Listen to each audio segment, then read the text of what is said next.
retrouve encore pour une toute nouvelle vidéo. Aujourd'hui, j'ai envie de vous montrer un peu. D'abord, je vais vous expliquer un peu un constat que j'ai fait en fait. J'ai constaté que depuis que l'IA est arrivé, il y a plein de personnes, on peut dire, qui ne savaient pas coder en fait. Voilà, qui n'ont pas appris à coder et aujourd'hui qui veulent travailler sur certains projets, si des passions vraiment, ils ont fait des recherches, ils ont envie vraiment de travailler sur des projets et puis ça les plaît en fait de pouvoir concevoir eux-mêmes leur propre application sans passer par des développeurs et tout ça en fait. Voilà, j'ai constaté que cet engouement a évolué et dans ce même temps, j'ai constaté que peu de personnes y arrivent en fait. C'est-à-dire qu'ils lancent des projets lorsqu'ils sont bloqués, ils n'arrivent pas à terminer les projets, ça les prend du temps, ça les prend du temps et puis une fois qu'ils sont bloqués, ils ont trouvé encore une autre hype. C'est-à-dire que c'est devenu des machines à hype en fait. C'est-à-dire que depuis qu'il est arrivé, on a créé des machines à hype, des gens à hype et puis ça passe. C'est-à-dire que ça fait que les modèles deviennent de plus en plus puissants, mais ça crée quoi? Des landing pages, et puis après, ça tape l'œil en fait. Je connais beaucoup de personnes qui ont commencé à travailler sur des projets. Lorsque la tendance des SaaS était là, ils ont fait des SaaS. Il y a des personnes qui sont arrivées au bout, ils ont lancé des SaaS, qui ont eu de l'argent. Il y a des personnes aussi qui ont commencé, ils ne sont jamais arrivés parce que quoi, ils ont eu de gros blocages dans le code, tout ça en fait, et ils n'ont jamais terminé. Donc c'est tout ce constat-là que j'ai remarqué et moi-même aussi j'ai observé en fait. En tant que développeur, j'ai vu tout cela et j'ai dit, bon, je vais essayer d'expliquer un peu comment on peut y remédier à cela en fait. C'est-à-dire, ce que moi je conseille toujours à toute personne vibe coder, je vais vous montrer à peu près comment il faut vibe coder ou bien comment on peut dire coder en 2025. Voilà, il faut changer notre manière de coder ou bien comment coder en 2025 en fait. Je dis qu'avant, lorsqu'on codait, c'était easy en fait. Tout ce qu'on faisait, il suffisait de prendre, on appelle ça comment, il suffisait de prendre ton éditeur, tu commences à coder ta réflexion, tout algorithmique, tout ça. Et une fois que ça c'est bon, tu vas, lorsque tu as des bugs, tu vas directement sur Stack Overflow, tous ces genres de trucs, les blogs, en ce moment les blogs existaient énormément, énormément parce qu'il fallait être là-bas. Donc ça veut dire que tu acquérais énormément de connaissances. Aujourd'hui, on est arrivé à un niveau où on acquiert plus de connaissances, c'est-à-dire qu'on applique une fois que ça marche, on ne cherche même pas à regarder comment c'est fait en tout cas. C'est pour cela qu'aujourd'hui, il y a plein de projets qui sont lancés, puis après, c'est arrêté parce que lorsqu'il y a des bugs, il y a des personnes qui n'arrivent pas à maintenir tout cela. Donc, moi, je vais vous montrer la meilleure manière de vibe coder en fait. C'est-à-dire que, mais ça ne sera pas une manière de vibe coder. Voilà. Ça ne sera pas une manière de vibe coder, ça sera une manière de coder en 2025. Parce que là-bas, il faudrait mettre un peu la main dans le cambouis, il faudrait vraiment préparer le prompt, tout ça. Voilà, il faudrait préparer le prompt. Je vais juste vous montrer un truc et puis si je vois que la vidéo fait plusieurs vues, on fera peut-être un petit projet ensemble. Voilà, une vidéo de 30 minutes à 20 minutes, un petit projet rapide. Et je vais vous montrer comment moi je m'y prends quand je dois travailler sur certains projets en fait. Sur certains projets qui sont très importants. Voilà. La première des choses que moi je vous conseille, voilà, pour ceux qui n'ont jamais fait d'informatique, moi j'ai vraiment un gros doute pour vous en fait, que vous puissiez vraiment arriver au bout de vos idées. Lorsque vous serez vraiment bloqué, lorsque vous allez beaucoup itinérer, c'est-à-dire que vous allez tellement faire, il faut fixer, après ça envoie du découragement. Moi, le premier conseil que je peux vous donner, c'est-à-dire quoi?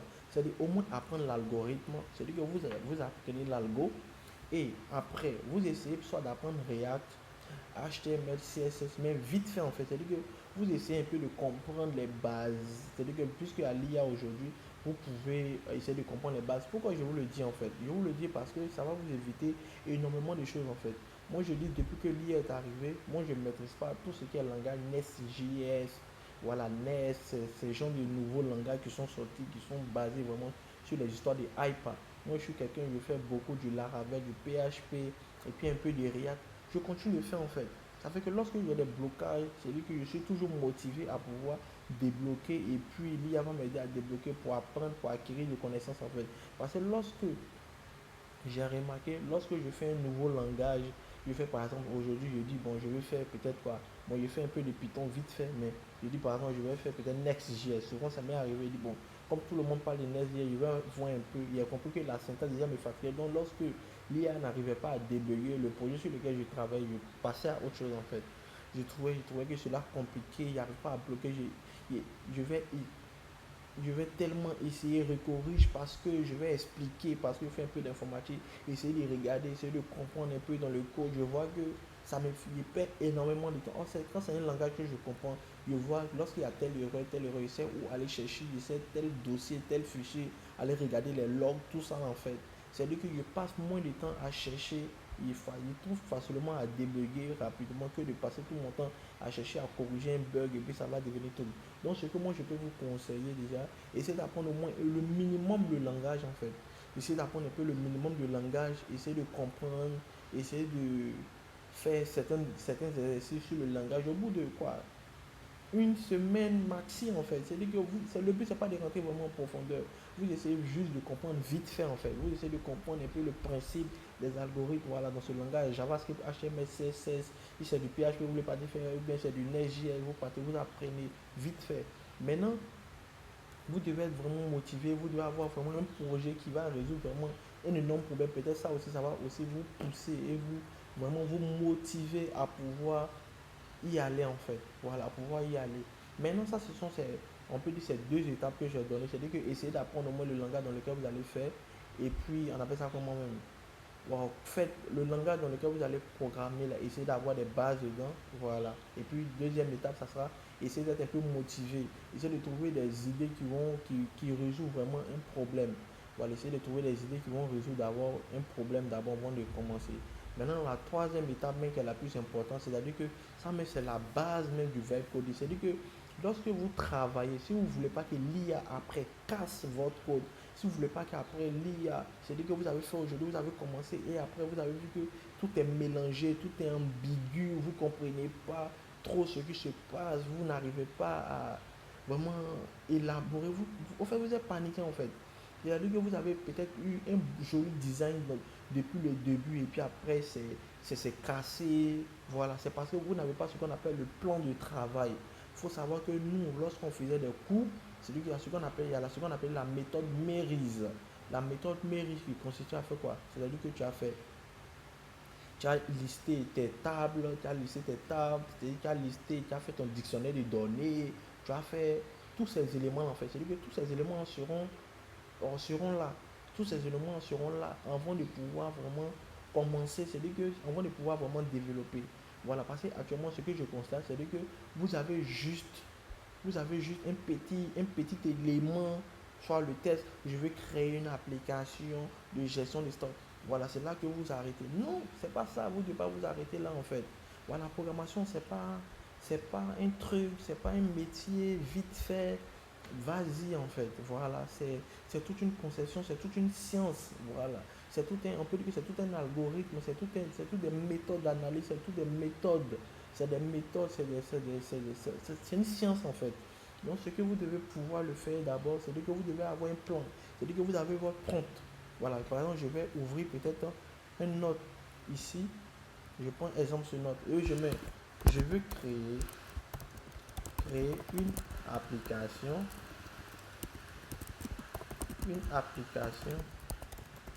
de calculatrice par exemple. Voilà, vous avez dit que je vais créer une application de calculatrice. Vous n'allez pas vous arrêter là. Voilà, vous allez demander à rédiger un cahier de charge. Voilà, vous allez rédiger un cahier de charge proprement dit. Vous allez rédiger un cahier de charge proprement dit. C'est-à-dire que vous avez dit, je vais créer une application de calculatrice. Vous allez prendre cela. Vous allez prendre la personne de calculatrice que vous avez copiée. Vous allez envoyer à ChatGPT par exemple. Vous allez dire, essaie de me rédiger un cahier de charge basé, basé sur ceci. Exemple. Vous allez mettre, excusez-moi pour le clavier, parce que c'est un nouveau ordinateur, le clavier n'est pas en français. Ok, donc vous allez mettre cela. Et maintenant vous allez lui donner des détails en fait. Vous allez lui donner des détails, c'est-à-dire que par exemple je veux que le style, la police, voici tout ce que je veux comme élément, voici ce que vous allez vraiment très bien détailler le projet en bonne et due forme, c'est-à-dire que vous allez détailler le projet du A à Z. Vous allez prendre votre temps pour détailler le projet. Quand vous allez finir, par exemple, vous allez soumettre comme ça. Vous allez voir, on va patienter, par exemple, il va me rédiger, je sais pas, voilà. Voilà, vous voyez, il va rédiger un cahier des charges. Je ne l'ai pas bien expliqué. Voilà, si c'est une application mobile, vous voulez. Si c'est une application, excusez, si c'est une application mobile, si c'est une application desktop, tout ça, là, vous allez rédiger cela proprement dit. Vous allez rédiger cela proprement dit. Très bien rédiger tout le cahier des charges avec tous les éléments qui peuvent aller à l'encours. Maintenant, quand vous allez finir, c'est ce cahier de charge là. C'est-à-dire que j'aime pas les gens qui commencent à coder et puis qui utilisent directement les WinServe, c'est-à-dire ils viennent ici mettre créer une application de 4 lettres. Ça, c'est les vibe codeurs qui font ça en fait. Ça, c'est du vibe coding, c'est du vibe coding qui ne va pas vraiment aboutir, c'est du vibe coding. Il faut vraiment être motivé par l'argent, il faut être extrêmement motivé pour que ce projet, quand il commence comme ça, cela puisse aboutir en fait. Comme cela puisse aboutir. Je ne sais pas, on appelle ça comment même pour bureau par exemple, voilà. C'est-à-dire que vous allez cliquer. C'est-à-dire que l'IA va vous poser des questions. Oh, pendant ce temps, lorsque vous êtes en train de faire ça, vous êtes en train de faire quoi? Vous êtes en train de brûler. Vous êtes en train de brûler le nombre de vos tokens qui vous reste. Ça vous donne 500 tokens. Donc, il faut minimiser les dépenses énormément. Il faut minimiser les dépenses. Donc, lorsque vous avez déjà un cahier des charges, déjà ce cahier des charges, vous pouvez l'envoyer à, on appelle ça comment même, à une IA. Vous voyez, vous pouvez l'envoyer, vous pouvez l'envoyer à une IA. Vous pouvez l'envoyer directement ici. Mais vous n'allez pas faire ça. Moi, je vous déconseille, ne le faites jamais ça. Parce que c'est lorsque vous allez faire cela, c'est là que lorsque vous serez bloqué, vous aurez du mal à itérer, vous allez avoir des problèmes, des trucs. Donc moi, qu'est-ce que moi je vous conseille? Vous venez immédiatement, c'est-à-dire que c'est la partie mais la plus importante. Vous venez immédiatement sur Gemini.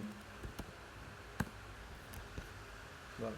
Vous venez immédiatement sur Gemini, je vais réduire. Là, je vais pouvoir. Voilà, ok. Vous venez immédiatement sur Gemini. Maintenant, le cahier des charges que peut-être ChatGPT vous a donné, mais moi, la majeure partie du temps, je fais toujours mon cahier des charges sur Gemini. Je préfère faire un cahier des charges sur Gemini. Voilà. On dit, voilà ça. Il dit que, tant, il m'a donné le cahier des charges. Voilà. Il dit objectif. Ok. Je prends ça. Ok. Oh, c'est quoi tout ça? Ok, je copie ça. Je viens ici en fait, essayer même. Quoi, je le compte pro, c'est ça, non? Ok, voilà. Donc je viens, je colle. Lorsque je vais coller, je dis, je veux réaliser cette application. Le plus important, vous dites pas à pas. Pas à pas. Je veux réaliser cette application étape par étape avec. Vous mettez le langage Python et que je veux qu'on fasse l'application étape. Tu me donnes le code, je copie et je teste. Quand c'est ok, on avance. Voilà. Vous faites comme ça en fait. En fait, vous voyez.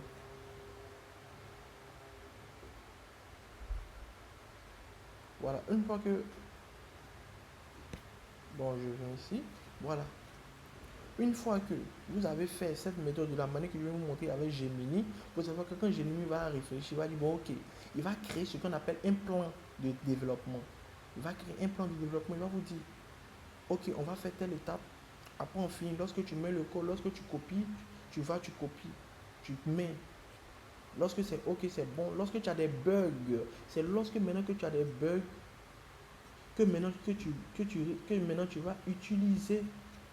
C'est là que tu as des bugs maintenant. Par exemple, s'il y a des bugs, Gemini m'a donné le code. Je prends un exemple, Gemini m'a donné le code. Ouais, il m'a donné le code. Ouais, il m'a donné le code. Qu'est-ce que moi il fait? Il vient, il copie. Et je mets dans l'éditeur des tests en fait. Je mets ici. Je colle. C'est un exemple. Voilà. Je vais. Voilà, je colle. Je vais coller ça. Maintenant, lorsque je vais tester, lorsqu'il y a des bugs, c'est là maintenant que je vais utiliser mon éditeur qui est ici. Voilà, c'est là maintenant que je vais utiliser mon éditeur qui est ici maintenant pour lui poser des questions. Pour lui dire que ah, j'ai un bug. Et lui maintenant il va m'aider à fixer. Lorsque je finis de fixer, je vais lui expliquer que ah, il a fixé. Parce que lorsqu'il va finir de fixer, il va faire ce qu'on appelle, il va donner un résumé. Il va donner le résumé. Je prends le résumé, je dis que ah, j'ai eu un souci. J'ai eu un souci, donc j'ai fixé le bug. Voici ce que j'ai fait. Quoi. Donc tu lui expliques. Tu lui expliques que ah, voici ce que j'ai fait. Donc ça marche maintenant, on peut continuer. On peut continuer. Si le fichier n'est pas long qui a été corrigé, tu peux même lui envoyer même la correction pour qu'en fait il prenne en compte cela dans la prochaine version qu'il va te donner en fait. Voilà. Vous voyez, moi comme ça, je ne mettrai pas Swift. Mais je suis en train d'apprendre à faire Swift. Je suis en train d'apprendre Swift. Voilà, lorsque je vais apprendre Swift, là maintenant, si demain je veux créer une application, ça va me permettre de connaître d'abord les bases de la chose pour ne pas me lancer directement dedans en fait dans la chose. Voilà, sinon aujourd'hui, je sais qu'avec ChatGPT, il a moyen de pouvoir se connecter directement à quoi? À Xcode. Voilà, excusez. Il a moyen de pouvoir se connecter avec Xcode. Donc c'est comme cela. Donc je pense que c'est la meilleure méthode. Si vous voulez vibe coder, moi il n'y avait pas ça mais du vibe code. C'est comme si vous programmez en 2025 en fait. Voilà.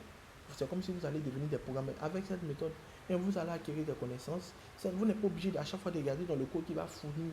Voilà, vous n'êtes pas obligé. Mais je pense que si vous regardez dans le code, ça va vous donner encore plus d'expérience. Vous allez voir que certaines méthodes, comment cela a été utilisé, pourquoi.